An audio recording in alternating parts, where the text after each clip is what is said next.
कुर्ल्याच्या LBS रोडवरती जिथे रात्री हा अपघात झाला तिथली दृश्य आता आपण पाहतो आहोत। ज्या रोडवरती अपघात झाला तिथल्या बऱ्याचशा गाड्या ह्या त्या गाड्यांची नासधूस झालेली आहे, कारण बसनं एवढ्या वेगानं या सगळ्या गाड्यांना धडक दिलेली होती आणि त्यामुळे रस्त्यावरती बऱ्याचशा गाड्यांचं नुकसान सुद्धा झालेलं होतं। त्या सगळ्या गाड्या रस्त्याच्या बाजूला आता काढण्यात आलेल्या आहेत आणि जिथे ही बस घुसली होती, अत्यंत वेगाने ही बस होती आणि जवळपास 9:30 वाजता या बेसच्या बसनं या मार्केट परिसरामध्ये मोठ्या वेगानं आतमध्ये प्रवेश केला, त्यामुळे अनेकांना धडक सुद्धा दिली।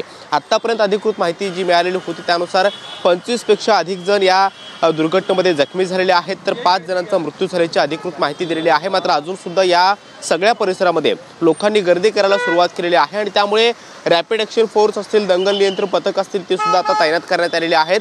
पुढच्या बाजूला आपण पाहतोय की पोलिसांचा या सगळ्या परिसरामध्ये मोठा बंदोबस्त पाहायला मिळतोय, कारण रात्री जे काही इथे गर्दी झालेली होती त्यामुळे एक तणावाचं वातावरण निर्माण झालेलं होतं आणि त्यामुळे सगळी परिस्थिती नियंत्रणात आणणं हे अत्यंत आवश्यक होतं आणि त्यामुळे ती काळजी पोलिसांनी घेतलेली आहे। बऱ्याचशा गाड्यांचं नुकसान झालेलं आहे, त्या गाड्या या रस्त्याच्या मधोमध होत्या, त्या गाड्या सुद्धा आता बाजूला काढण्यात आलेल्या आहेत। पुढच्या बाजूला आपण पाहतो की जिथे वेगानं आल्यानंतर या सगळ्या गाड्यांना धडक देऊन बेसच्या बसनं जिथे हा प्रवेश केलेला होता त्या डॉक्टर बाबासाहेब आंबेडकर नगरची ही कमान आहे, इथे ही बस धडकलेली होती आणि इथे बराच वेळ ती बस उभी होती। आता आपण पाहतो की इथं सगळं साहित्य जे अस्तव्यस्त पडलेलं आहे त्यावरून अंदाज येईल की किती मोठा हा अपघात होता, कारण जी CCTV समोर आलेले आहेत त्यामध्ये सुद्धा आपण बेसच्या बसचा वेग पाहतो आहोत। रिक्षा आहे त्या रिक्षाला सुद्धा धडक देऊन अत्यंत वेगाने जवळपास 500 मीटर अंतरापर्यंत या बेसने फरफटत नेलेलं होतं, त्यामुळे लोकांना बऱ्याचशा धडक दिलेली होती आणि अत्यंत वाईट पद्धतीने हा अपघात झालेला होता।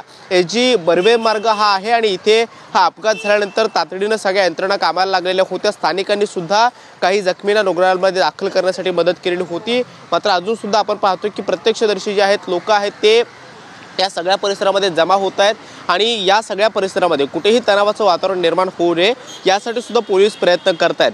बेसचा चालक सध्या पोलिसांच्या ताब्यामध्ये आहे, त्याच्यावरती सदोष मनुष्यवधाचा गुन्हा दाखल करण्यात आलेला आहे आणि जखमींची संख्या ही आता अत्यंत मोठी आहे, कारण 25 पेक्षा अधिक लोक या दुर्घटनेमध्ये जखमी झालेले आहेत। मृतांचा आकडा सुद्धा आतापर्यंत जो आहे तो 5 जणांचा आहे, मात्र तो सुद्धा वाढू शकतो अशी शक्यता आहे, कारण अत्यंत वाईट पद्धतीने ही लोक जे आहेत ते जखमी अवस्थेमध्ये सध्या उपचार घेत आहेत। मात्र हा सगळा वर्दळीचा परिसर आहे, जवळपास रात्री 12 पर्यंत इथे या रस्त्यावरती मोठ्या प्रमाणामध्ये गर्दी असते, आजूबाजूला मार्केट आहे त्यामुळे लोक घरातून बाहेर पडत असतात आणि त्याच पद्धतीने या सगळ्या परिसरामध्ये ती गर्दी होती। मात्र अशा परिस्थितीमध्ये बेसची बस अत्यंत वेगाने अशा पद्धतीने या मार्केटमध्ये घुसली आणि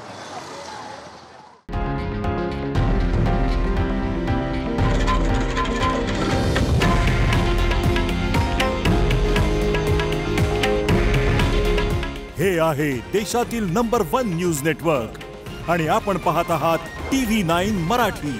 काळजी तुमची, हित महाराष्ट्राचं।